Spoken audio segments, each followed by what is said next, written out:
Wa madoa, ni siku ya kwanza. Ilimo kwa mpaka nimevimbiwa. Mimi nimesikia.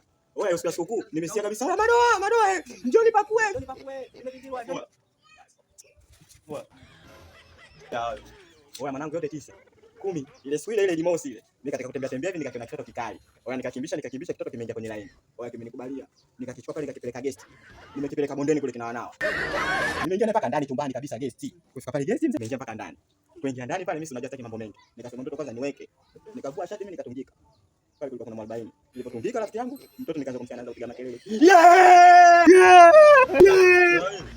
Wewe tungoze. Kwa nini? Maana yake wanawake wengine machizo wamenunua nguo za siku na mama yao. Kweli mwanangu, kwa sababu paka huduma anakuja pale, wanavamia mle ndani anasema kaka, kumbe umeingia na huyu yule mchizi. Itakuwa tu labda kajitahidi kufunga funga. Akanunua mambo ya siku. Umeona sasa? Ningembuka.